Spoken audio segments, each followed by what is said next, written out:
Muy buenas amigos míos, ¿cómo han estado? El día de hoy les traigo la continuación de nuestro curso de estructuras metálicas en el cual aprenderemos a calcular la resistencia a tracción de un elemento resolviendo el problema 3.25 del libro de McCormack. Después de la intro, comenzamos.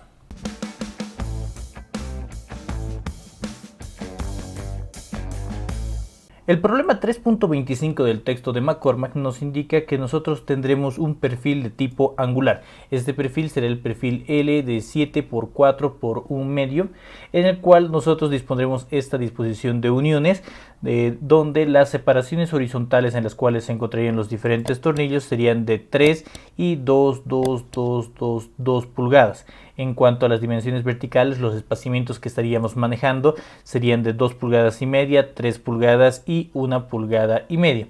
Lo que nos pide el problema es poder determinar la resistencia de diseño a tracción que tendría este elemento, considerando que, bueno, en este caso despreciando el bloque de cortante y tomando en cuenta que el diámetro de nuestros tornillos será un diámetro de 3/4 de pulgada y el acero será acero A36.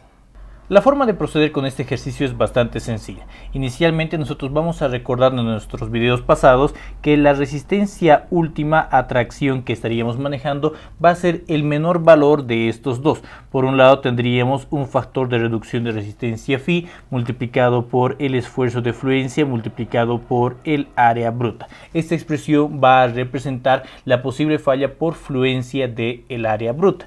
Por otro lado, también podríamos indicar que la resistencia última va a ser igual a un factor de reducción de resistencia phi multiplicado por el esfuerzo de ruptura y multiplicado por el área neta efectiva de nuestra sección transversal. Recordemos que en esas expresiones nuestros factores phi que debemos de tomar en cuenta son para la falla por fluencia en el área bruta, un factor phi igual a 0.9. En cuanto a el valor de phi para la falla por ruptura en el área neta efectiva, va a ser un valor de 0.75. Por otro lado, también otro de los datos que nosotros requerimos son los valores del esfuerzo de fluencia y el esfuerzo de ruptura. Como nos indican que el material ha de ser acero A36, podemos indicar que para este material el esfuerzo de fluencia que nosotros requerimos va a ser un esfuerzo de fluencia de 36 kS6. Y en cuanto a el esfuerzo de ruptura para el acero A36, indicaríamos que este esfuerzo de ruptura va a ser de 58 kS6. Como podemos notar, en este punto ya nosotros conocemos los factores de reducción de resistencia phi, conocemos los esfuerzos de fluencia y esfuerzos de ruptura, simplemente nos falta determinar el área bruta y el área neta efectiva.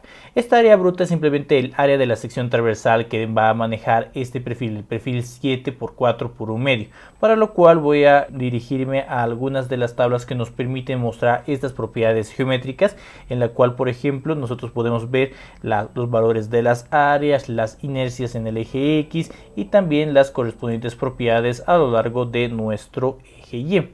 Entonces, lo que a nosotros nos hacía falta inicialmente es poder determinar el valor del área bruta, es decir, el área que tendría el perfil 7 por 4 por 1 medio. Si nosotros revisamos esta tablita, podríamos indicar que ese valor va a ser este de aquí, un valor de 5.25 pulgadas cuadradas.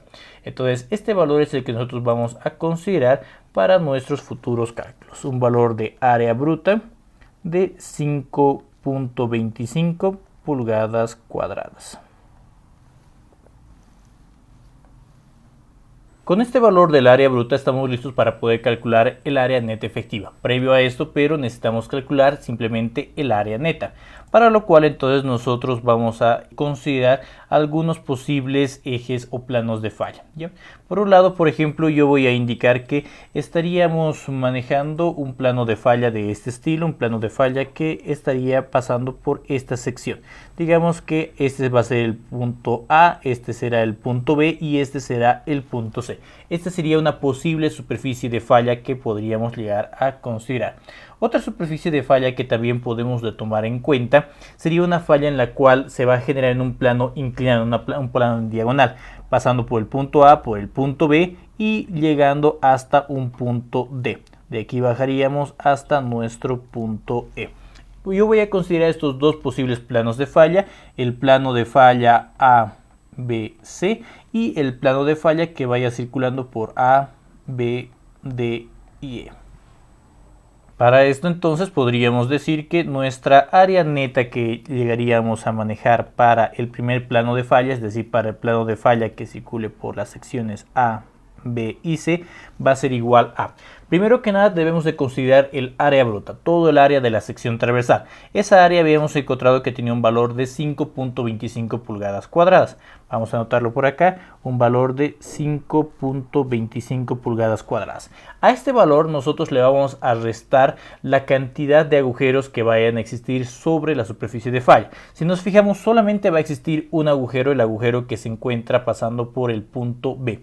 Entonces aquí nosotros vamos a restarle menos 1 multiplicado por el área que estaría generando este agujero.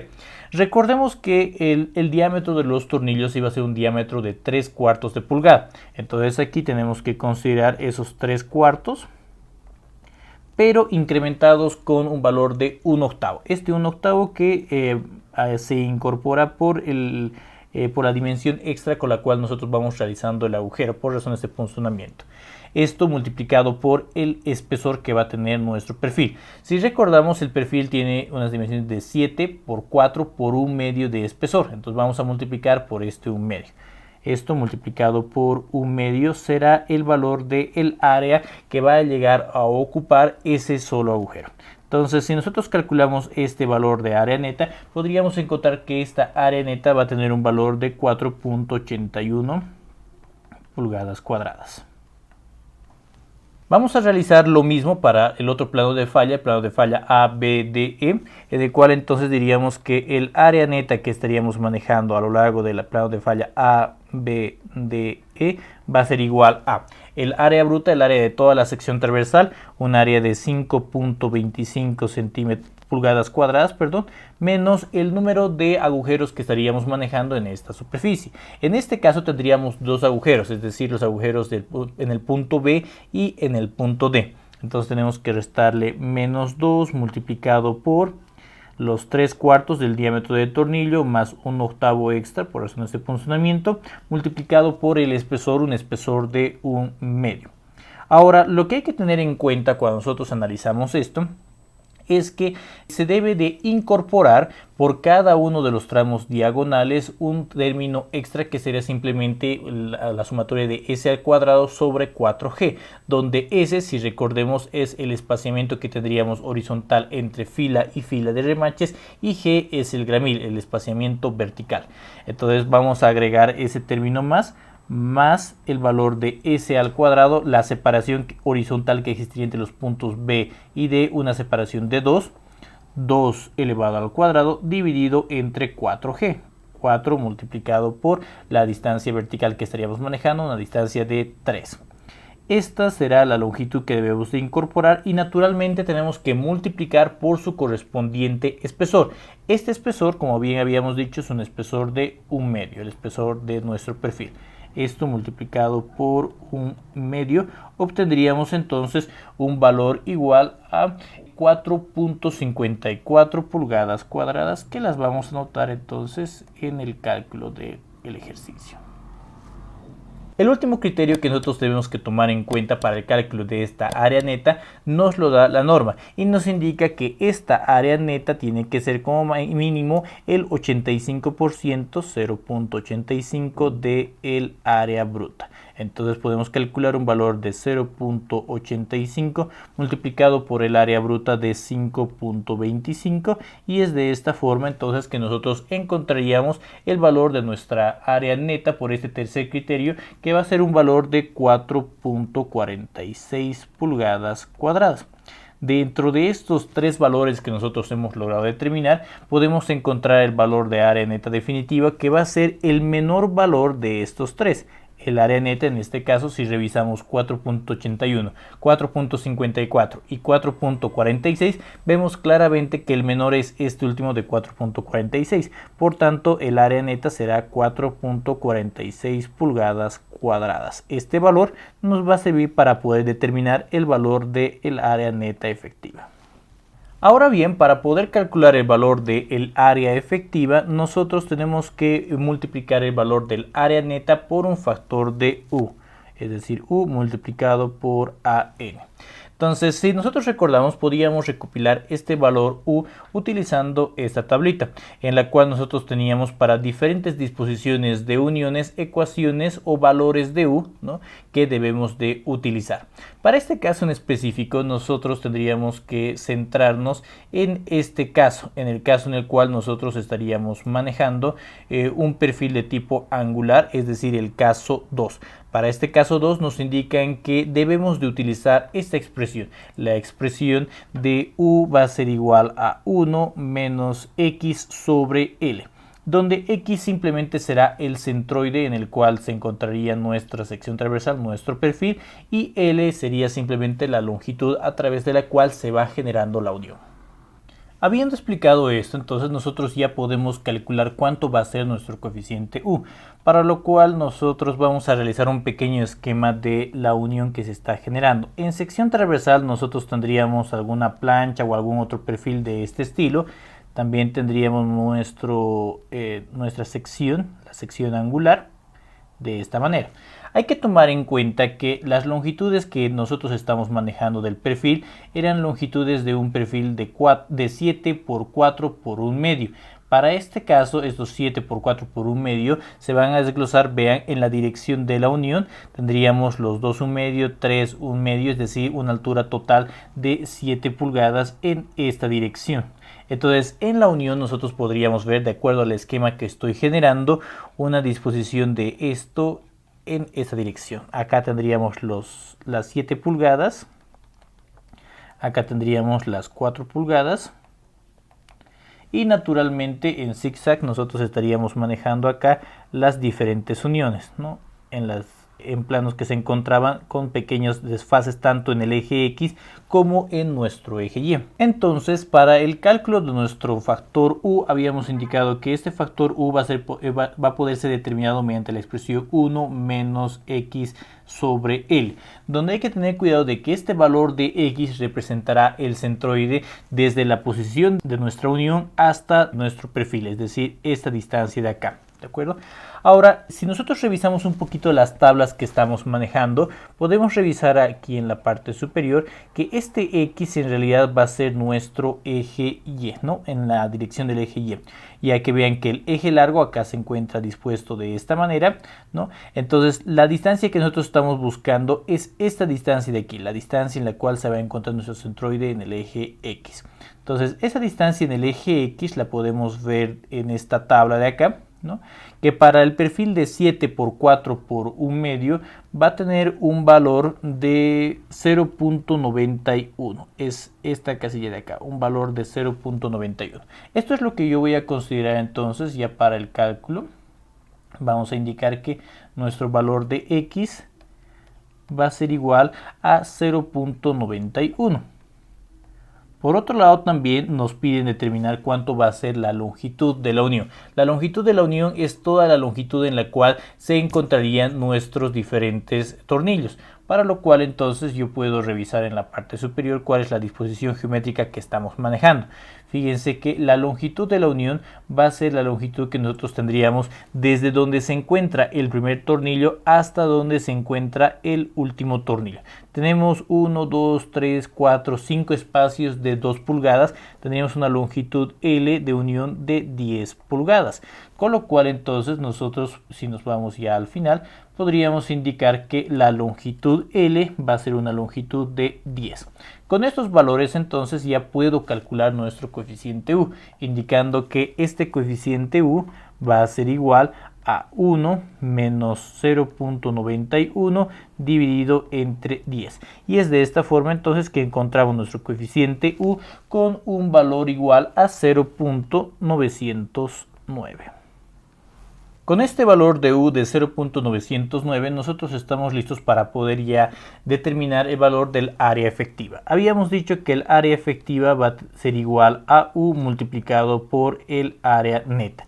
Entonces el área efectiva va a ser igual a 0.909 multiplicado por el área neta.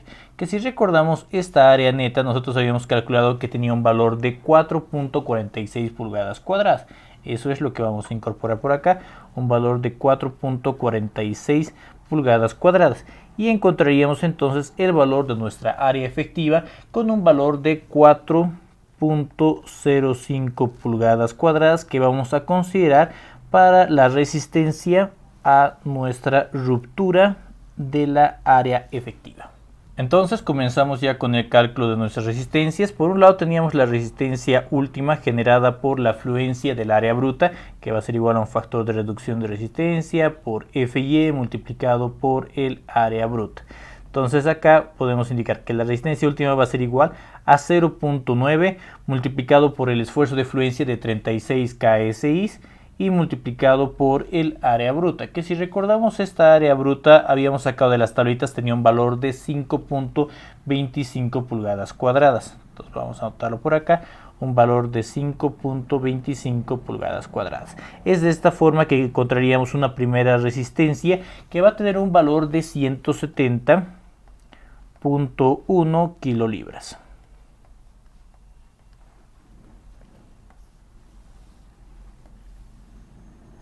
El otro criterio que nosotros debemos de considerar es el de la ruptura en el área neta efectiva, para lo cual entonces vamos a decir lo siguiente. Vamos a indicar que la resistencia última por este segundo criterio va a ser igual al factor de reducción de resistencia por el esfuerzo de ruptura multiplicado por el área efectiva. Nuestra carga de ruptura va a ser igual a 0.75 multiplicado por el esfuerzo de ruptura de 58 kSI multiplicado por el área efectiva, un valor de 4.05, de lo cual nosotros vamos a poder encontrar nuestro valor de la resistencia última por este segundo criterio, que va a ser igual a 176.17 kilolibras. Con estos dos valores que acabamos de calcular podemos encontrar ya la resistencia última, la carga última que puede llegar a soportar nuestra estructura. Vamos a indicar que esta será una carga resistencia última 2 y esta será una resistencia última 1. Entonces el valor máximo que nosotros podemos llegar a incorporar en este elemento va a ser el menor valor de estos dos. Diríamos que la resistencia última va a ser el mínimo valor de la resistencia última 1 y de la resistencia última 2. Es de esta forma entonces que nuestra resistencia última va a ser igual a 170.1 kilolibras que se pueden efectuar en nuestro elemento sin que se registren fallas por tracción. Y bueno, amigos míos, con esto hemos llegado al final de este video tutorial. Espero que les haya gustado y que les sea de muchísima utilidad. De ser así, no se olviden darle clic en el botoncito de me gusta, compartirlo con sus amigos y suscribirse a mi canal de YouTube para poder estar al tanto de mis siguientes publicaciones. Como siempre, no se olviden que cualquier duda o consulta pueden dejarla acá abajo en los comentarios y al final de la semana estaremos subiendo un video tutorial respondiendo a todas sus inquietudes. Sin más que decir, esto sería todo por esta ocasión. Nos vemos muy pronto. Muchísimas gracias.